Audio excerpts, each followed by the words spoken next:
The Rangers offense exploded last night against Detroit by doing something they probably should have been doing all season long. We're going to talk about that. Plus, is Jose Urena finally moving back to the bullpen? And more on this episode of Locked On Rangers. Let's get into it. You are Locked On Rangers, your daily Texas Rangers podcast. Part of the Locked On Podcast Network, your team every day.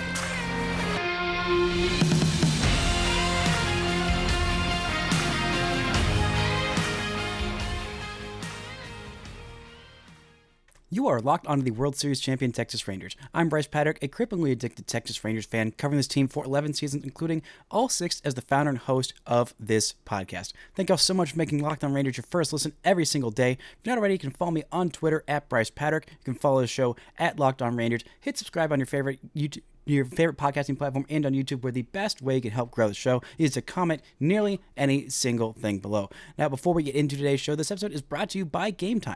Download the Game Time app, create an account, and use code LOCKEDONMLB for $20 off your first purchase. Terms apply. Now, the Rangers did something miraculous last night against the Tigers. They avoided the sweep, and they dropped a whopping 9 runs, which felt like, with how this offense had been going heading into the Miami series, felt nearly impossible. I mean, this was supposed to be one of the best offenses in all of baseball, if not definitely the American League, and so far this year, they really haven't been. There's definitely been some spurts, some bits and spurts where this offense has gotten going. They've had the occasional big blow-up outing, but in this one, when the Rangers finally forced a position player to pitch against them, you saw it and thought, okay, now that feels more like the Texas Rangers offense I know and love, not just from last year, but this franchise has always been known for offense. So seeing the Texas Rangers in any kind of way, shape, or form be in such an offensive drought just felt very, very out of character. And it came with some help from something that the Rangers should have been doing for I feel like the last 2 seasons, since the rules have changed to make base running much easier on those stolen base artists. This team has just not taken advantage of it. Now, last year, this team didn't really have so much the personnel to just run absolutely buck wild on the base pass, but they had plenty of fast guys and plenty of decent base stealers. I mean, Marcus Semien is a good base stealer. Josh Young and Corey Seager probably aren't stealing very many bases, neither is Jonah Heim. But Leo Taveras, guys like Adolis Garcia, guys like Zeke Duran, Josh Smith, and of course Travis Jankowski, those are guys who can steal you quite a few bases. They also had Bubba Thompson for a hot minute last year, and this year all they did was add more fast players into the everyday lineup, guys like Wyatt Langford, guys like Evan Carter, who should be running absolutely buck wild on the bases, but for whatever reason, this team just hasn't really taken advantage of it. They just haven't been aggressive with these new rules. They just have been content to go, they've been aggressive when it comes from going first to third and taking the extra base and whatnot. But in terms of the stolen bases, this team just has not been aggressive, and seeing, multiple stolen base attempts, multiple successful stolen bases in the first couple innings last night. I think this was something that this team discussed as a way to say, hey, we need to try something different on offense. This is not going to be a small ball team. This is not going to be the 2023 Diamondbacks where they are bunting and stealing like crazy. This team isn't that fast. Granted, there have been very few that have been that fast, and we did see a bunt drop down in this series by Jonah Heim. Maybe that is what got him going, but this team has been not nearly as aggressive as they should have been in terms of the stolen base department, and I think it's something that can help get this offense going, keep pitchers thinking about something else, because when pitchers know that you're not going to steal, then they're not going to focus on you. It's not going to take any of their attention off of the hitter. And there really is something to that. I know old school people say that all the time. Oh, the pitcher is, too worried about the guy at first base stealing, second base, and he's got to, throw over and keep him engaged. There's something to that. There absolutely is merit in that. And seeing this team be more aggressive early on in this one, and hopefully it is something they will take moving forward, because that is something that this team should have been doing absolutely all along. But this game got off to a weird start. Kenta Maeda threw 2 pitches and then grabbed his side and said no, and then was taken out of this game before finishing off his at-bat against Marcus Semien. Now, on its own, doesn't seem that weird. It happens sometimes, but this is, the third or fourth time that the Rangers have faced off against the Tigers, and the starting pitcher hasn't made it through 2 innings because he left due to injury. It's just kind of a weird coincidence that I think is worth noting. I don't think there's anything to it. It's just kind of random and fluky, and that it's happened against the Rangers. And I think 2 of those times, or I guess 3 of those 4 times, have been in Arlington. I mean, it was that stretch where the Rangers just couldn't hit bullpen games last year around this time of year. I think it was around early June, late May. But just something interesting to keep an eye on, the fact that, of course, a smart move by AJ Hinch going to the lefty Wentz. It did not matter, though. Wentz got the first 2 hitters out and then worked 3 straight walks to these Rangers hitters with a bases-loaded 2-out situation for Wyatt Langford, who went up 3-0 in the count and ended up striking out.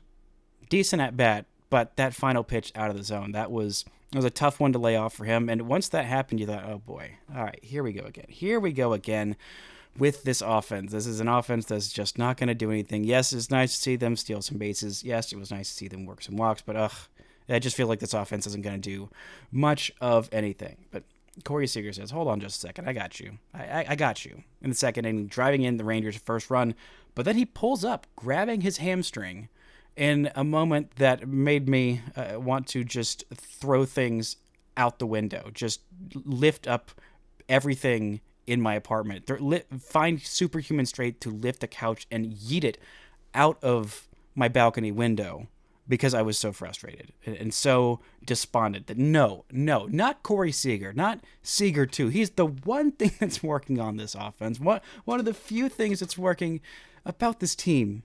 Don't take Corey Seager 2. Not now. Not when this team is so close to hopefully turning things around. You can't take Corey Seager from us too. But in comes Zeke Duran, and he gets caught. He gets picked off trying to steal a base, trying to be aggressive on the base pass, which maybe made Bruce Bochy say, actually, you know what, never mind. We're not going to do that aggressive on the base. We're not going to steal bases again.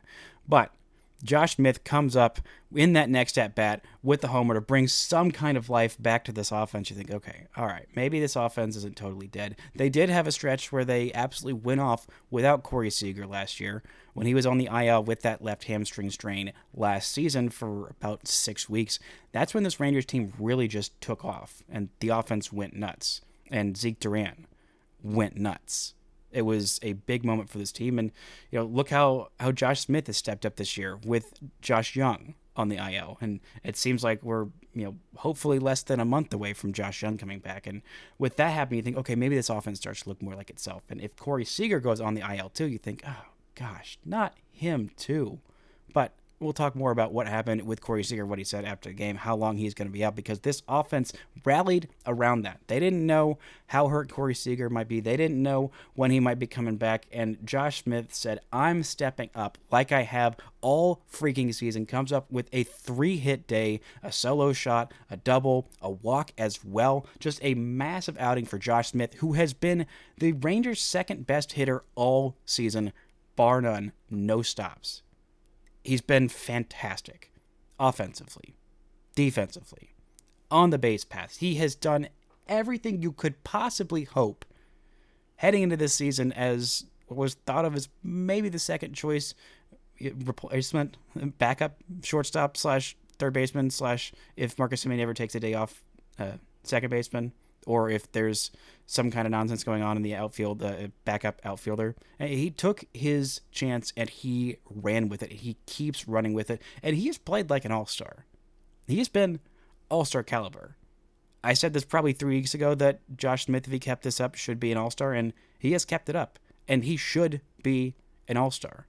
We'll talk more about that on tomorrow's show when I unveil my first all-star ballot. But he stepped up in a big way, and so did Jonah Heim, and so did Nathaniel Lowe, the two guys. Maybe they listened to yesterday's show and thought, well, this guy thinks that we suck at offense. Well, let's prove him wrong. Let's prove him that we are actually quite good at offense. Some great at-bats all day long from Nathaniel Lowe, a multi-hit game for him, an RBI, a walk as well, and then a 3-hit day for Jonah Heim, just a triple shy of the cycle, including a 2-run bomb, absolute bomb, which has been needed for Jonah Heim.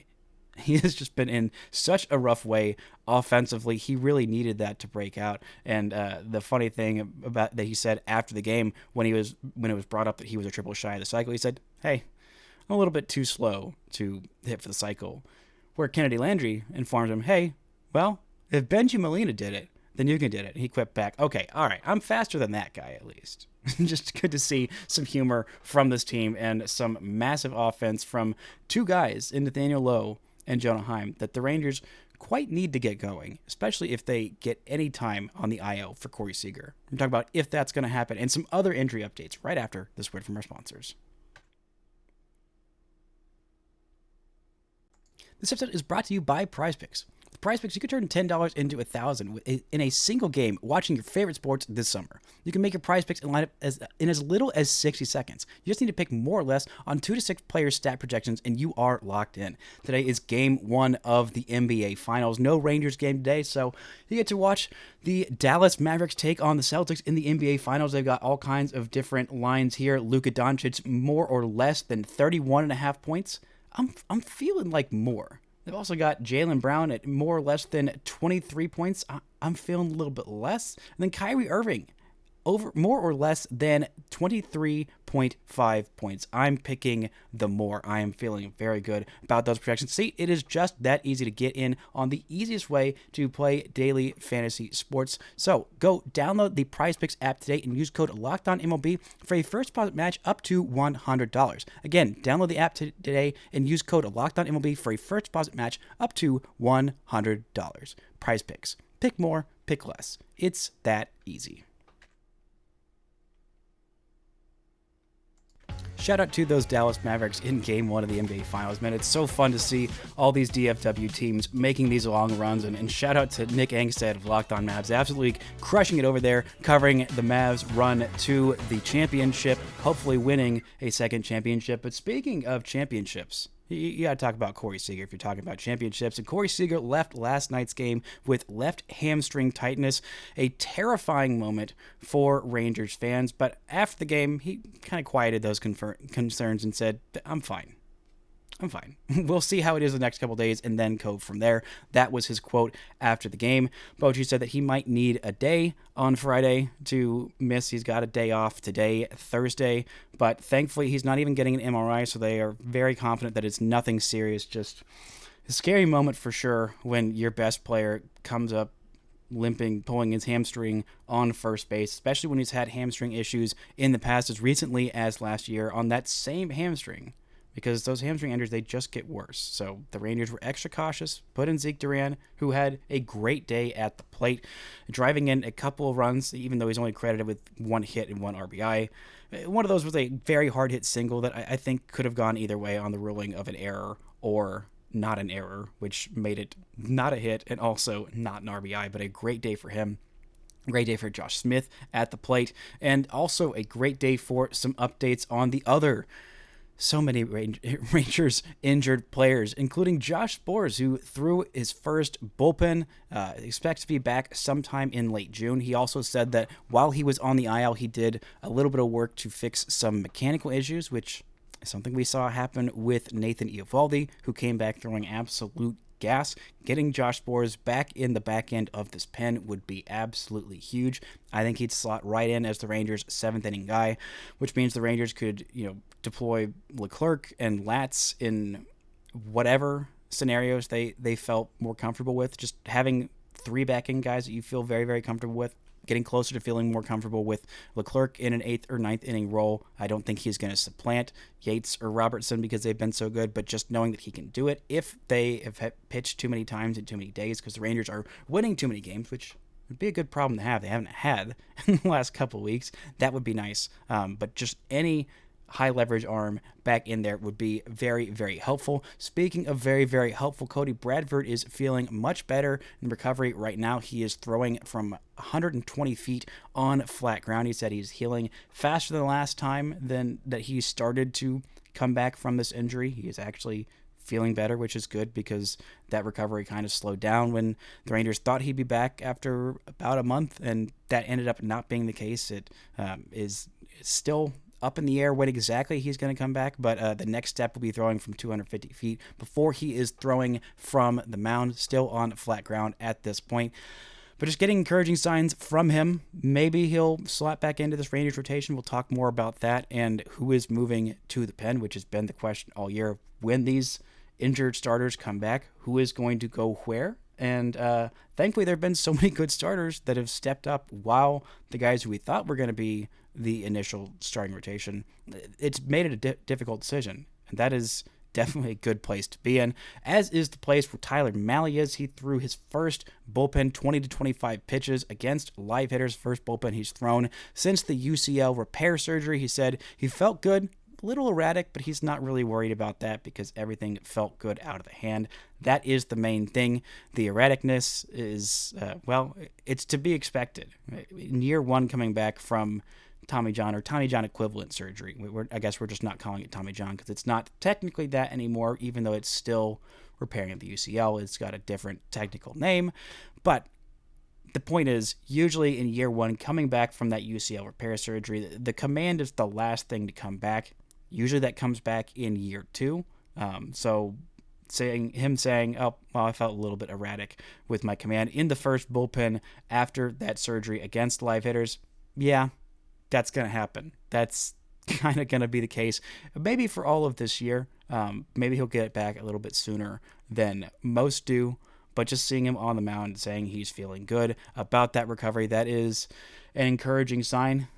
Just getting all these mostly encouraging updates. I mean, the Seager one was definitely scary at the moment. You can't really afford to lose Seager for any stretch of time. But getting these reinforcements back, it's going to make some difficult decisions in the rotation. The guys who have been there have stepped up in a big way. And there's not really anybody that you are just itching to shove into the bullpen because so many of these guys have stepped up so well. And every single bit of this bullpen that comes back, really, it's just Spores. That's the only high leverage guy that's on the shelf right now. And if you're high leverage guys, you would have 5 of them at that point. You felt that I would feel decently comfortable with in Yates, Robertson, Leclerc, Latz, and Spores. Then your lower leverage guys in the pen might end up being Urena and Jonathan Hernandez, or maybe it's Cody Bradford. I don't even know at this point because there are some tough decisions. Every single arm you get back, though, every single one makes a difference, and not just a small difference, but a huge difference at this point. I still don't really know how the Rangers have the worst bullpen ERA in the majors, despite having a guy in the back end in Kirby Yates who has a .84 ERA, and also David Robertson, who has a sub-3 ERA, and Jacob Latz, who is .08 or .09 away from having a sub-3 ERA. It's just a little confounding, but credit the guys who have been in there, who have done enough to eat up some innings. Hernandez has stepped up despite having just egregious walk problems. He's been passable in the pen. He's also had a couple of really, really good outings, like that one in the loss in Miami on Friday. The stuff that he was throwing there, and that's the thing with Jonathan Hernandez. It's always been about that stuff, which has been just downright disgusting. Throwing a sinker at 97 that has that kind of movement on it that late, it's just not something you see very often at all. And the slider's really darn good too. And the changeup is fine. It's just kind of similar to Jose Leclerc in two guys with crazy amounts of movement that have some trouble staying in the zone because their stuff moves so much. Throwing it where it stays in the zone, sometimes it just moves straight up too much. And getting a hold of that can be challenging at times, but when they do, when they know how to work those corners, know where to target, because it's going so much further than most pitchers would be able to throw, it's a little bit of a challenge to rein that in. But the guys have been solid. The guys who are in the back end right now, who are probably not going to stay on this roster, moving forward. I think as soon as the Rangers get John Gray back, it's going to be curtains for either Harrison Garabito or Jesus Tinoco, who have been fine. Tinoco's had a couple of bad outings. Garabito has been more than what the Rangers could have ever possibly expected from a 28-year-old minor league free agent signing. I mean, a huge hat tip to him, especially in his MLB debut, where he didn't get credit for the win, but the Rangers desperately needed him to be as good as he was, and he was in a big, big spot. How long he stays on this roster with the guys who are coming back, when they come back, if they come back, is definitely a big question. But you got to give credit to those guys and to the guys in the rotation who have very much stepped up since all of these injuries early on this season. It's thrust them into a point where they did not expect to be. Coming up to talk about Jose Urena, who had a masterful performance in this one, and if this was his last start for the Texas Rangers this year, and more, right after this word from our sponsors. This episode is brought to you by Game Time. Buying tickets to your favorite events shouldn't be stressful. It should be easy. It should be clear-cut. It should be a breeze. And that's what you get with Game Time. Game Time is the best way to find deals on tickets last minutes up to the start of the event. It is the best way to get tickets, bar none. They got last minute deals. You can save up to 60% off buying last minute for sports, concerts, comedy, theater, and more. You can save even more with exclusive in-app deals called flash deals on select seats ahead of the game or the event. You can also see exactly what your seat will look like. You can get panoramic views on the app so you can know exactly what you're in for when you're going in, just like they're all in pricing. And toggling this feature will tell you the total upfront with no surprise fees at checkout. Plus, they've got the lowest price guarantee, or Game Time will credit you 110% the difference. So download the Game Time app, create an account, and use code LOCKEDONMLB for $20 off your first purchase. Terms apply. Again, create an account and redeem code LOCKEDONMLB for $20 off. Download Game Time today. Last minute tickets, lowest price, guaranteed. Now, the Rangers have made their weakness into a strength with their starting rotation that was expected to be, politely, not great heading into the season. I always thought that it was underrated by outsiders, but overall, the opinion on the Texas Rangers rotation, at least for the start of the season, before the likes of Scherzer and Manley and DeGrom came back, it was not expected to be a strength of this team, and that is exactly what it has been. And it was also not expected to be deep. The Rangers had basically 5 starters that you felt really comfortable with, maybe 4 if you didn't feel great about Cody Bradford headed into the season. You thought, okay, well, they can survive until hopefully Scherzer comes back in June, Manley comes back in July, and then DeGrom comes back in August. And maybe by July, if you're feeling really frisky about Jack Leiter, he can come up and, give you a start or two if somebody does have an injury. And, you'll survive. But what they can't do is have injuries to the rotation early on in the season. You thought, surely that can't happen. Surely you're not going to thrust Jose Urena in there as a starting pitcher and expect to have some success. And well, what did the Rangers do? But they had some injuries, and some injuries, and some more injuries. Michael Lorenzen took a little bit of time to integrate into this team to finally build up to give himself the equivalent of a full spring training because the Rangers signed him so incredibly late. They had injuries to Nathan Eovaldi, to John Gray, and to Dane Dunning, all missing at least 15 days. Gray is still on the IL, and at one point for, 2 weeks or so, the Rangers had a full 6-man rotation on the injured list. And the guys who were thrust into those spots, oh, by the way, they also had Cody Bradford on the IL. He's still on the IL. But right now, the Rangers are at a decent point. They've only got, a 5-man rotation on the IL? Yeah, just 5. Hopefully by Sunday, John Gray will be coming back, which will make the Rangers make some interesting decisions on who is going to keep starting, who is going to move to the pen. Then when Cody Bradford comes back, I'm saying when, not if, because I don't think that this 26-year-old man is just going to never come back for the rest of the season. I'm anticipating him being back, hopefully, before the All-Star break. Not going to count those chickens before they come home to roost, or whatever the actual saying is. But feeling pretty decent about that. Hoping also that Max Scherzer will be back before the All-Star break, and that's about a month and a half away. Maybe just a month and a week away, if my math is correct, and it at points can be. But right now, the rotation, as it sits, you got 5 strong guys in the rotation. Nate Eovaldi, Michael Lorenzen, Andrew Heaney, Dane Dunning, and Jose Urena. Now, when John Gray comes back, hopefully on Sunday, if not, then maybe Monday after that, it's going to be within the next week, I'm pretty sure. Barring some kind of setback, we'll know more on Friday after Gray throws another bullpen, if he's going to start on Sunday or not. Maybe there will be a piggyback start for his first start back, but eventually the Rangers are going to have to make a decision on who's going to stick in this starting rotation.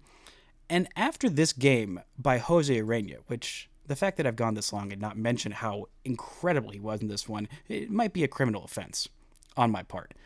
6 2/3 innings, just one walk, one hit, which was a solo home run. And by the way, the first hit of his major league career by one Justin Henry Malloy, the 24-year-old outfielder, former 6th-round pick out of Georgia Tech, the New York native.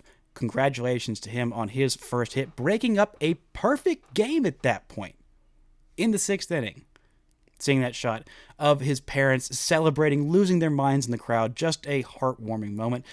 Even more heartwarming because the Rangers are, at that point, were up by 4 runs. Would have felt a little bit better if they were up by 9 runs at that point. It was just a meaningless solo home run. But hey, it was very meaningful for him and for his family. And anybody watching any other team, seeing a kid get his first major league hit, major league home run is just a heartwarming moment, but still does not take away from the fact that this was an absolutely dominant outing from Urena. And he was a guy who I thought might crack the rotation over Cody Bradford coming out of camp because he had a fantastic spring. You thought, okay, well, Urena's got some velocity. He's got some stuff. He gets ground balls. Not always the best at swing and miss, but he will be, if he needs to be, your guy who fills in if somebody gets hurt in the first few months of the season. Then you thought, okay, that's doable, that's passable. And so far as a starter in 6 starts, he has been more than passable. He has been downright great. He's only had really one bad game, one mediocre game, and then 3 that I categorize as pretty darn good. The only bad start was his last start against Miami, 2 1/3 innings, 4 hits, 4 runs. Only 2 of those were earned, but still just not a great outing from Urena. The Rangers took the loss in that one, but this one comes out and is absolutely stellar.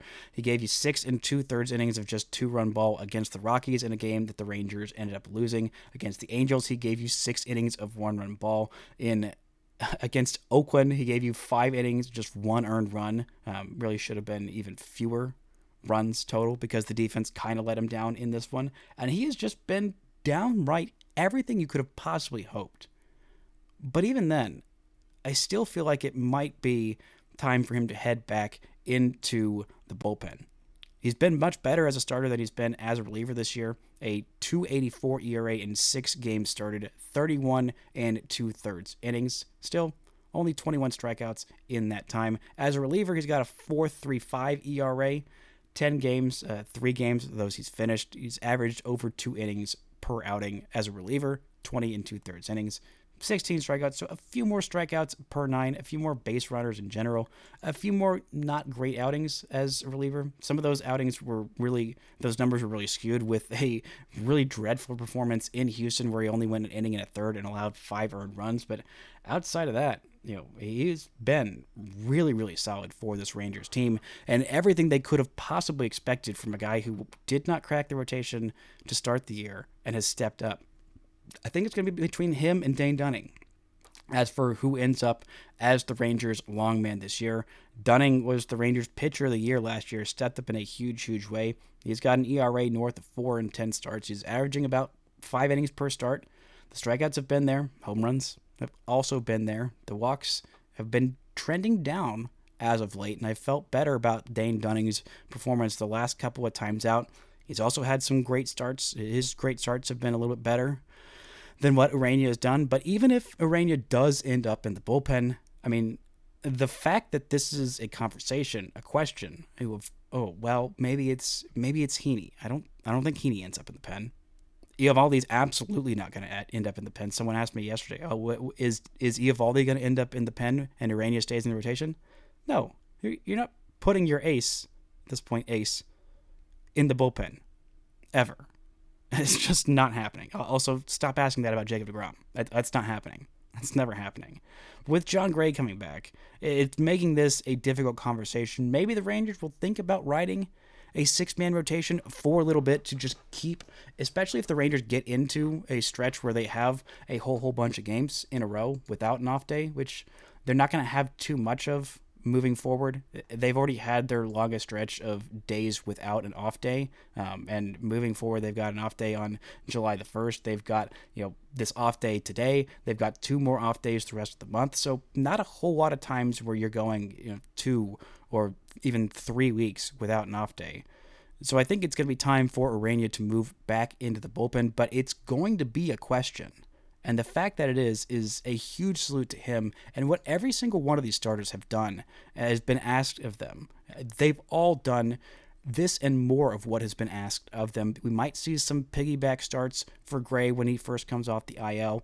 Eovaldi is back to his full complement of pitches, throwing 100 pitches per start. He's not going to need any kind of piggyback starter.